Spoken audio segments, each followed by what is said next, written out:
하나님께서 이스라엘 백성들에게 지키라고 한 3대 절기가 있는데 바로 중요한 절기죠. 바로 유월절, 맥수절, 수장절이라고 합니다. 유월절은 무교절이라고도 하고요. 수장절은 장막절이라고도 하죠. 먼저 이 유월절은 이스라엘 백성들이 430년간 노예 생활을 하던 애굽에서 해방된 것을 기념하는 명절이 바로 이 유월절. 두 번째 절기는 바로 오늘 우리가 지키는 맥수절로 이스라엘 백성들이 이제 하나님께서 약속하신 가나안 땅에 들어와서 농사를 짓고 수확을 해서 그래서 하나님께 감사로 드리기 시작한 절기, 그것이 바로 이 맥수절입니다. 이스라엘 백성들이 가나안 땅에 들어와서 그 가나안 땅에서 나는 소산물, 즉 가나안 땅에서 열심히 농사짓고 그 땅에서 얻은 그 복식들, 그것들을 먹고 난 다음 날 하나님께서 내려주시던 만나가 그쳤다라고 합니다.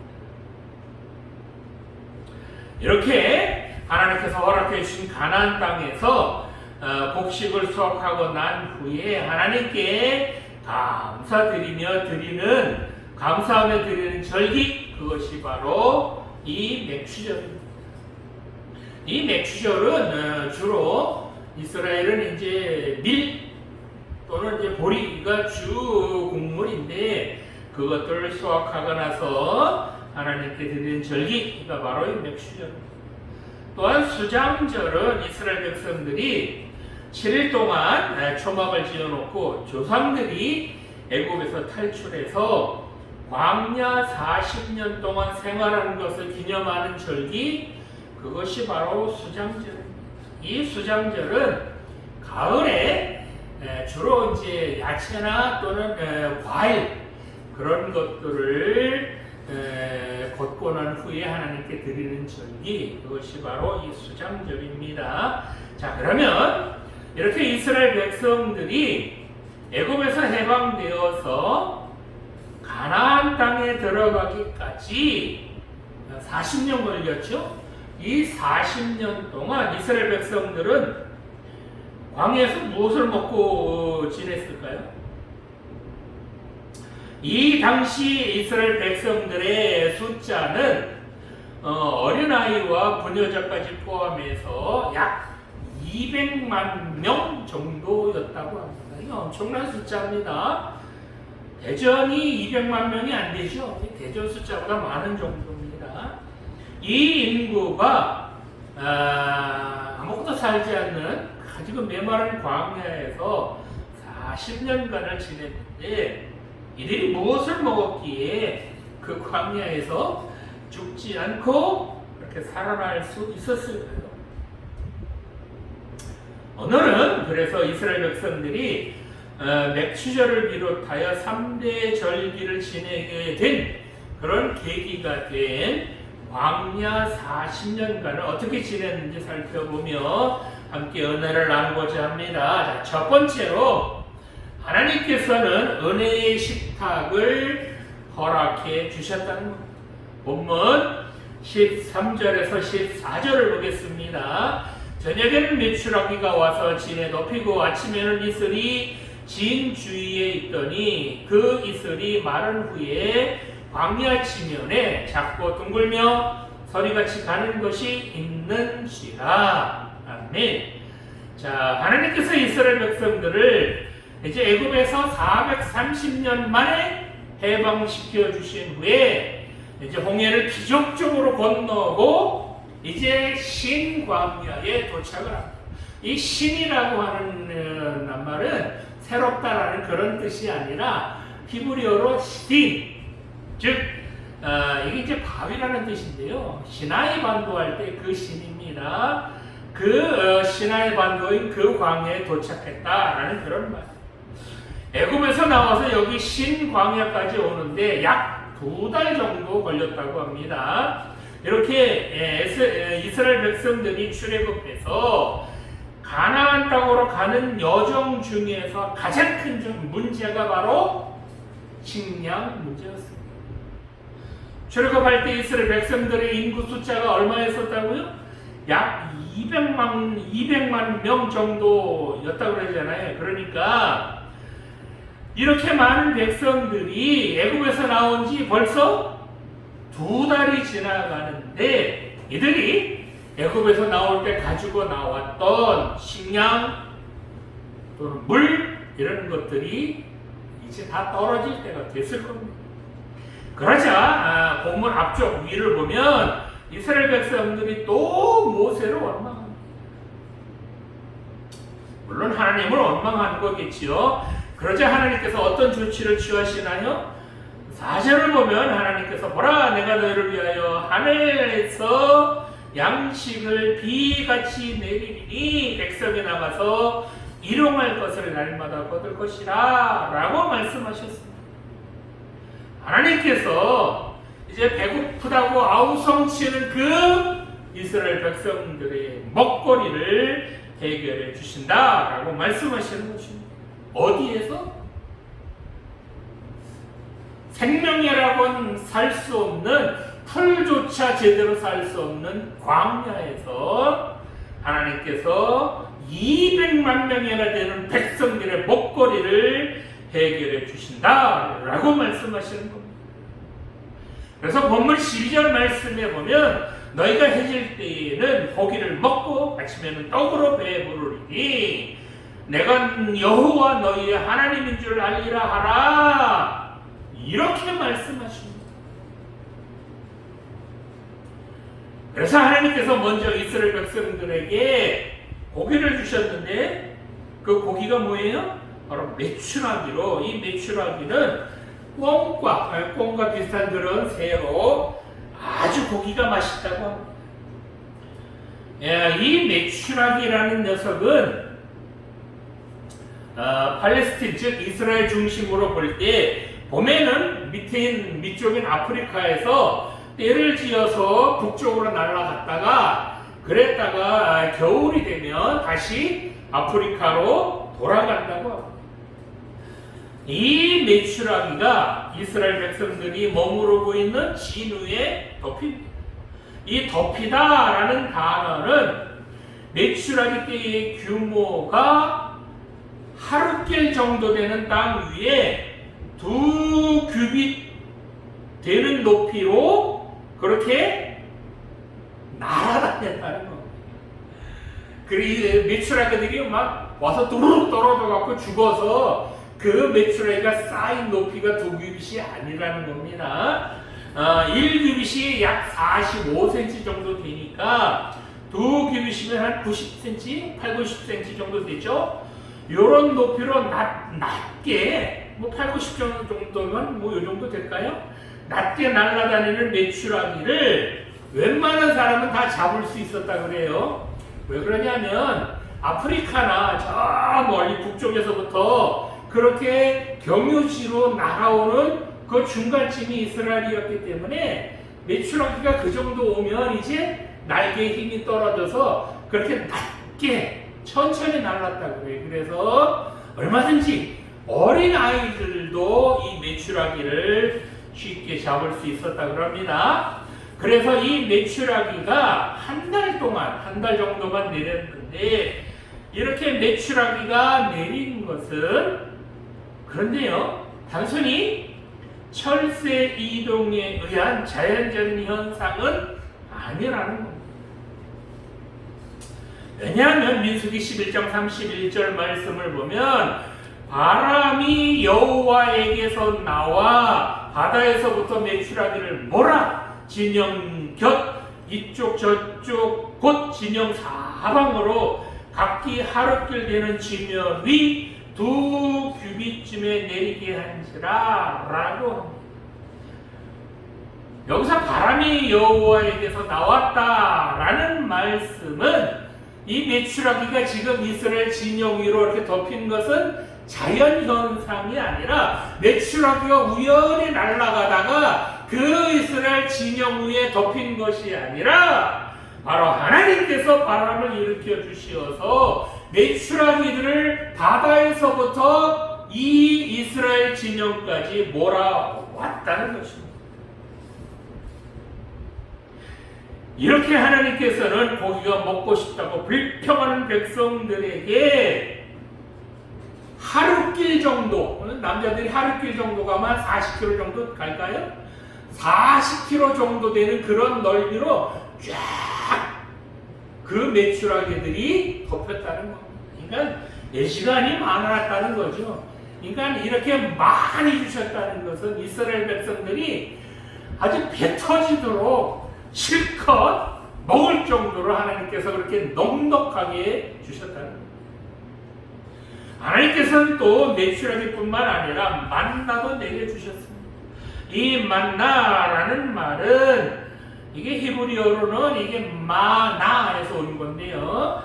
이것이 무엇이냐라는 뜻으로 이 만나는 본문에 보면 아침에는 이슬이 진주에 있더니 그 이슬이 마른 후에 광야 지면에 작고 둥글며 서리같이 가는 것이 있는지라 라고 합니다. 이 만나가 이스라엘 백성들이 머무는 진 주위에 있었다라는 것은 진을 중심으로 동심원을 그리듯이 만나가 진 둘레에 내렸다라는 그런 뜻입니다. 만나가 이처럼 진 둘레에 내린 것은 사람의 발에 밟혀서 쓸먹게 되는 것을 미연에 방지한 그런 것뿐만이 아니라 만나를 거두러 나갈 때에 진에 머무르고 있는 모든 사람들이 가깝고 편안한 곳으로 갈 수 있도록 하나님께서 진 주위에 그렇게 내리게 해 주셨다라는 겁니다. 그만큼 편리를 봐주셨다는 겁니다. 배려하셨다는 거죠. 이 만나가 어떻게 생겼는지 본문 14절에 보면 작고 둥글며 서리같이 가는 것이라고 하며 31절을 보면 가시같이 희고 맛은 꿀 섞은 과자 같았다라고 합니다. 어떤 학자들은 이 만나가 연지벌레의 배설물이라고 주장하기도 하고요. 또 어떤 학자들은 식물의 일종인 고수풀에서 나오는 진액이라고 주장하는 그런 사람들도 있습니다. 그러나 만나가 만약 어떤 벌레의 배설물이라면 200만 명이 먹을 식량을 마련하려면 벌레가 몇 마리가 있어야 될까요? 엄청나게 이스라엘 진 주변에 벌레를 막아나갈 아니 진 주위가 뭐예요? 그 정말 엄청나게 많은 벌레가 있어야 될 겁니다. 또 고수풀에서 나오는 진액이라면 이 고수풀에서 나오는 진액이 있기는 있다고 그래요. 그런데 이 진액은 길어야 2달에서 3달 정도만 겨우 얻을 수 있다고 합니다. 그렇다고 양이 많은 것도 아니라 그래요. 자, 그런데 이스라엘 백성들이 광야 40년 동안 안식일 전날에는 2배씩 거두었죠. 그래서 매일 이 만나를 먹었다는 것은 이 만나가 벌레의 배설물도 아니고 식물의 진액도 아니라 바로 하나님께서 이스라엘 백성들에게 주신 하늘 양식이라는 겁니다. 아니 벌레가 무슨 식물이 내일이 안식일이구나 그럼 오늘 전날이네 그러면 2배를 내야 되겠구나 이러고 벌레나 식물이 그렇게 2배씩 내겠습니까? 그리고 안식일은 아무것도 안 내고 이게 말이 안 되죠. 하나님께서는 이렇게 이스라엘 백성들에게 은혜를 베푸셨습니다. 그저 원망이나 하고 불평만 늘어놓는 이스라엘 백성들에게 무한한 인내심으로 은혜를 베푸셨습니다. 이 만나는 도저히 사람이 상상할 수 없는 오로지 하나님께서 역사해 주신 은혜의 식탁을 지금 이스라엘 백성들이 그렇게 하나님께서 풍성하게 은혜의 식탁을 차려주신 것을 지금 맛보고 있는 것입니다. 그 어떤 먹거리도 구할 수 없는 사막에서 하나님께서 이스라엘 백성들을 이렇게 먹여주셨다는 것입니다. 이건 바로 기적입니다.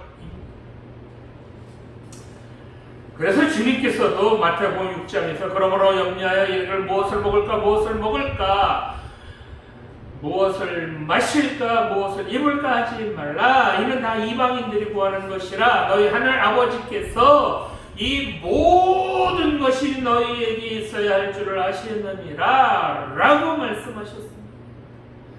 아니, 하나님께서 이 광야까지 인도하셨는데 그 홍해를 정말 기적적으로 건너고 이 광야까지 왔는데 이 광야에서 설마 굶어 죽게 하시겠느냐?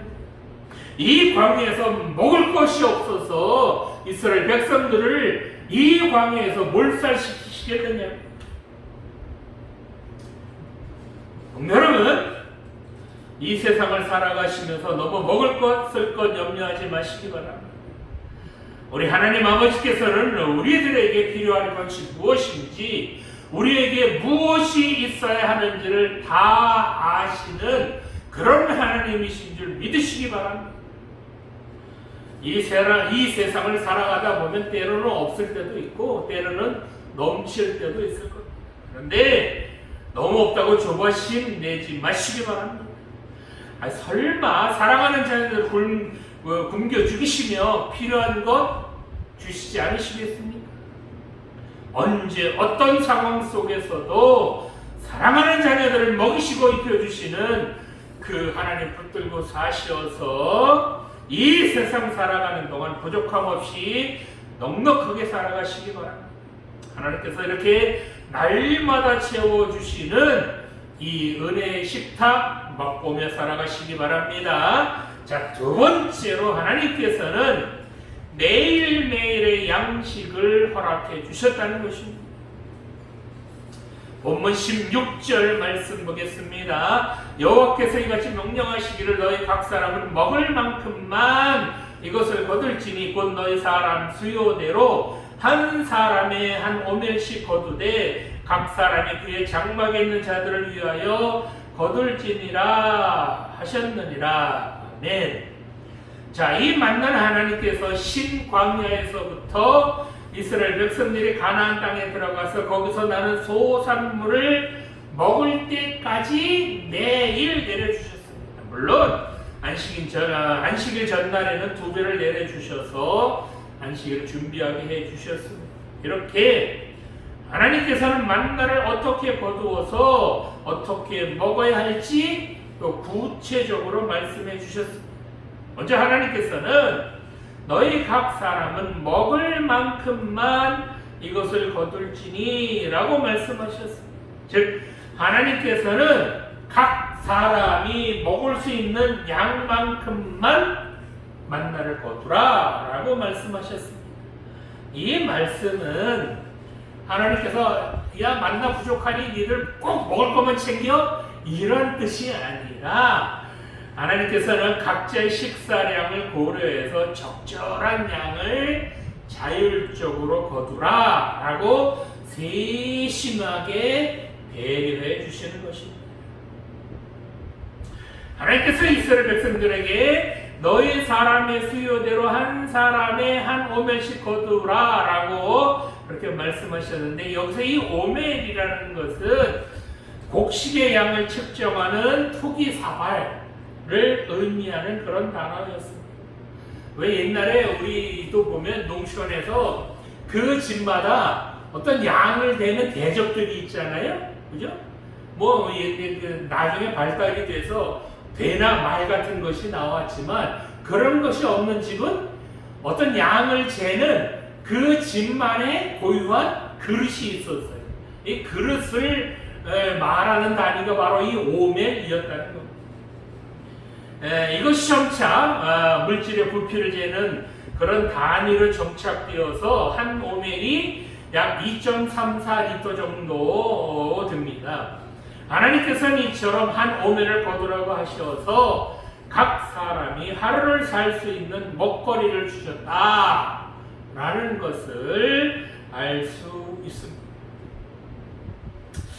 여러분 여기서 한번 생각해 보시겠습니까? 먹거리라고는 아무것도 구할 수 없는 이 사막 가운데서 장장 200만 명이나 되는 백성들이 어떻게 먹고 살 수 있었겠습니까?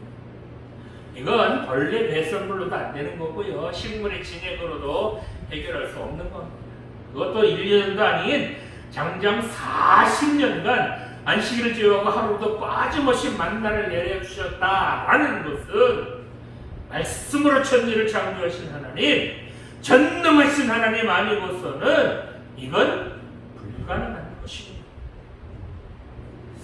그렇습니다. 하나님께서는 이처럼 사랑하는 자녀들이 먹고 살 수 있도록 은혜를 내려주시는 그런 하나님이신 줄 믿으시기 바랍니다. 사랑하는 자녀들이 먹고 살기에 부족함 없도록 넉넉하게 채워주시는 분, 그분이 바로 하나님이시라는 겁니다. 하나님의 자녀들인 우리들은 그저 하나님께서 내려주신 이 양식을 밖에 나가서 거두어 드리는 그런 수고 정도만 하면 됩니다. 이 정도 수고도 안 하고 되겠습니까? 그죠? 자, 그러면 하나님께서 우리가 먹고 살도록 부족함 없이 그 정도 수고만 해도 하나님께서 우리들이 부족함 없이 넉넉하게 채워주신다는 것 믿으시기 바랍니다. 그래서 예수님께서도 우리에게 기도를 가르쳐 주실 때 뭐라고 가르쳐 주셨죠? 우리에게 일용할 양식을 주시고 라고 기도해라 라고 가르쳐 주셨습니다. 자, 오늘 예배 드리시는 성도 여러분, 우리에게 일용할 양식을 허락해 주신 하나님께 여러분 감사하시기 바랍니다. 하나님께서는요 아주 매정한 분이어서 딱 한 번만 은혜를 허락하시고만은 그런 분이 아니라 매일매일의 은혜로 넉넉하게 채워주시는 그런 하나님이라는 것도 여러분 명심하시기 바랍니다. 그래서 우리는 이렇게 매일매일의 양식을 허락해 주시는 그 하나님께 식사하기 전에 잠깐 감사하기도 하는 것, 그거 잊지 마시기 바랍니다. 이렇게 감사하기도 하는 거, 감사의 식사기도 하는 거, 이거 당연한 거 아닙니까? 그죠? 여러분 한번 생각해 보실래요? 우리가 배추 길렀습니까? 고등어 우리가 잡았습니까?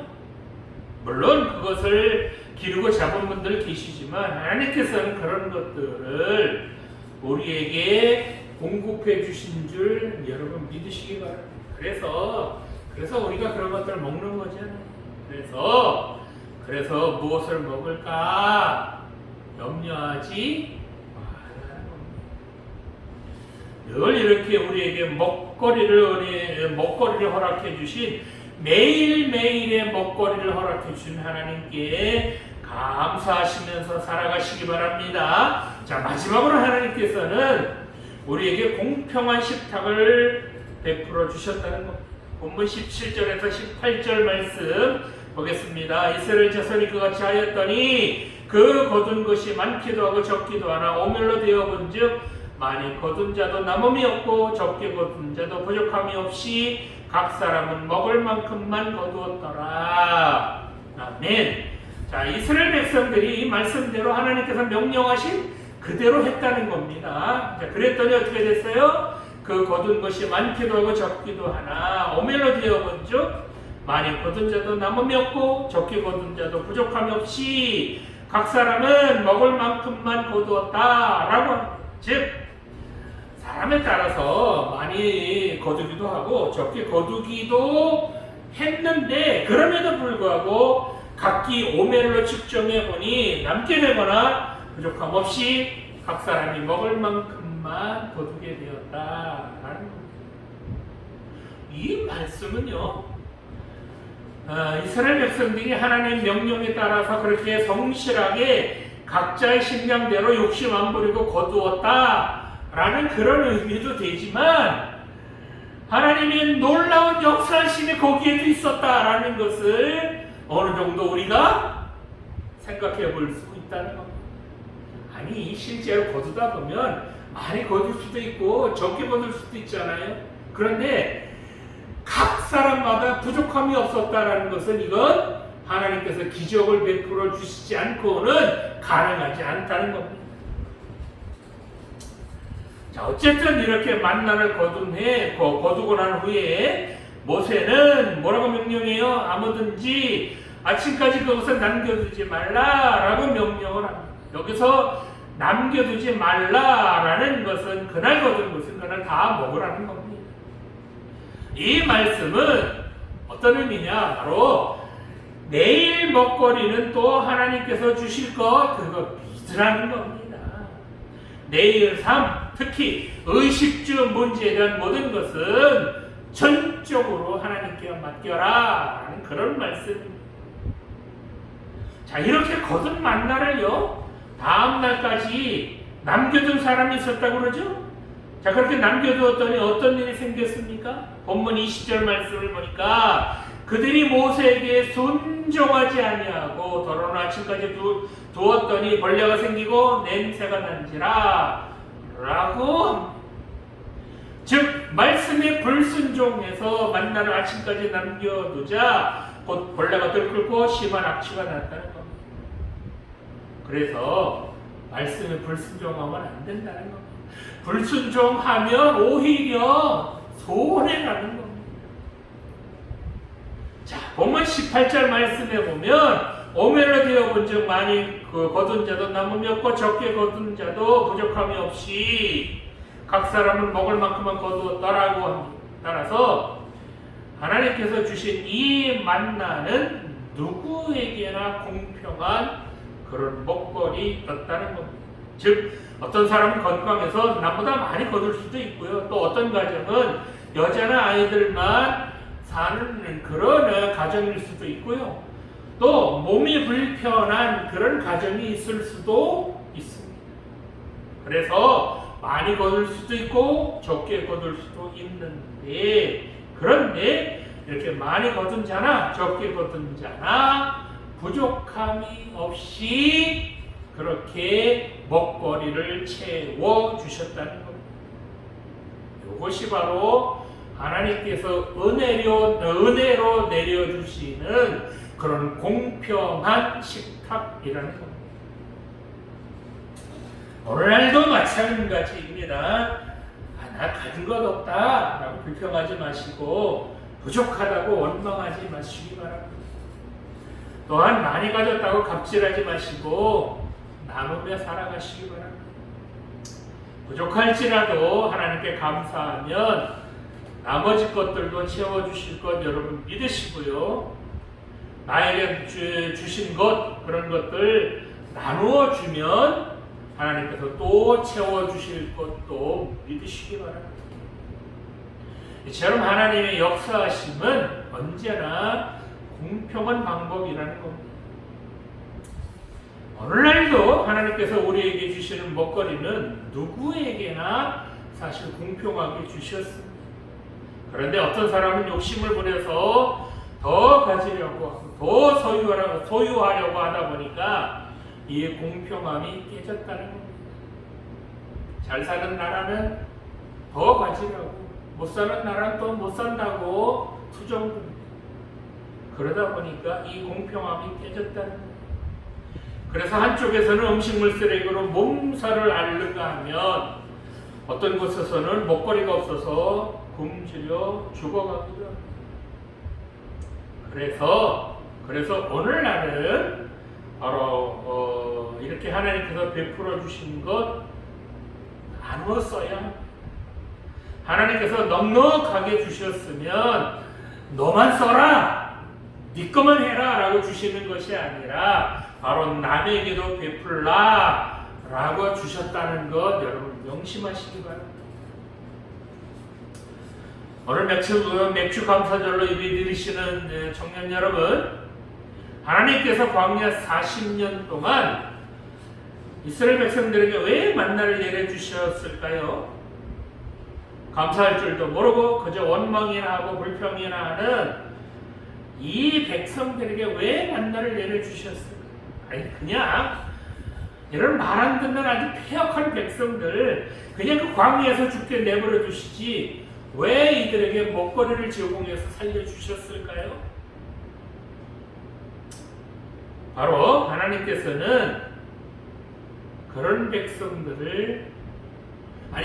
백성들일지라도 사랑하시기 때문에, 사랑은 바로 어떤 상황 속에서도 책임을 지는 것입니다. 정말 사랑하는 대상을 위해서라면 내가 할 수 있는 최선을 다해서 그 사랑하는 대상을 돕는 것, 이것이 바로 사랑입니다. 그래서 최종 목적지까지, 아니 영원히 함께하는 것, 그것을 바로 사랑이라고 합니다. 오늘날도 우리들이 이 이스라엘 백성들보다 나은 것 별로 없습니다. 저만 그럴지 모르지만 이스라엘 백성들보다 우리가 별로 나은 점은 없을 겁니다. 없다고 불평하고 부족하다고 투덜거리는 건 똑같습니다. 그럼에도 불구하고 하나님께서는 그런 우리들을 사랑해 주시는 줄 믿습니다. 이런 사랑하는 자녀들 구원해 주시려고 이 땅에 오신 분, 그분이 바로 우리 예수님이십니다. 그래서 예수님께서는 요한복음 6장 35절에서 이렇게 말씀하십니다. 예수께서 이르시되 나는 생명의 떡이니 내게 오는 자는 결코 줄이지 아니할 터이요 나를 믿는 자는 영원히 목마르지 아니하리라. 영원히 목마르지 아니하리라 라고 말씀하셨습니다. 오늘날 우리 영혼의 양식은 바로 이 예수님이십니다. 이 예수님께서 우리 죄를 대신해서 그렇게 십자가의 죽으심으로 우리에 대한 하나님의 사랑을 완성하셨습니다. 그래서 오늘날 살아가는 이 하나님의 자녀들은 주님께서 주시는 이 영혼의 양식인 사랑을 먹어야 광야 같은 이 험한 세상에서 승리할 수 있습니다. 광야라는 단어를 히브리어로 보면요, 이게 미드바르라고 하는 단어인데, 이것이 말씀이라는 단어와 어디 가운데서 몸으로부터 라고 하는 전치사가 합성된 그런 단어입니다. 즉 광야 같은 이 세상을 살아가려면 말씀 가운데서 말씀에 순종해야 살아남을 수 있다라는 것을 보여주셨습니다. 하나님께서는 이처럼 이 메마른 땅에서 죽을 수밖에 없는 영혼을 위해 독생자이신 예수님을 이 땅에 보내주셨습니다. 이 예수님 믿고 이 예수님 붙들고 살아야 이 험한 세상에서 승리할 수 있는 줄 믿으시기 바랍니다. 이 예수님 말씀에 순종해야 이 광야 같은 세상에서 이길 수 있다는 것도 여러분 명심하시기 바랍니다. 이 예수님 붙들고 살아야 우리 영혼이 갈급하지 않으며 목마르지 않을 수 있다는 것도 여러분 명심하시기 바랍니다. 이 주님 붙들고 이 험한 세상 살아가셔서 그래서 반드시 승리하시고 영원한 안식처인 하나님 나라에 우리 모두 다 들어가시기를 간절히 소망합니다. 기도드리시겠습니다. 지금도 살아계신 하나님 아버지, 우리들에게 은혜의 식탁을 마련해 주셔서 감사드립니다. 아무것도 구할 수 없는 곳일지라도 하나님께서 먹여주시고 입혀주신다는 것 명심하며 살아가게 하여 주시옵소서. 우리는 하루도 먹지 않으면 살 수 없습니다. 이 일용할 양식도 하나님께서 채워주신다는 것 믿고 늘 감사하며 살아가게 하여 주시옵소서.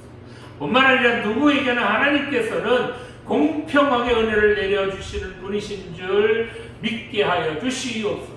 행여 남들과 비교하지 말게 하여 주시고 가진 사람들 보고 부러워하거나 시기하지 말게 하여 주시옵소서. 또한 많이 가졌다고 갑질하거나 자랑하지 않게 하여 주시고 늘 나누며 살아가게 하여 주시옵소서. 하나님께서 우리를 사랑하여 주시기에 우리를 책임져 주신다는 사실, 끝까지 우리를 책임져 주신다는 사실도 늘 믿고 살아가게 하여 주시옵소서.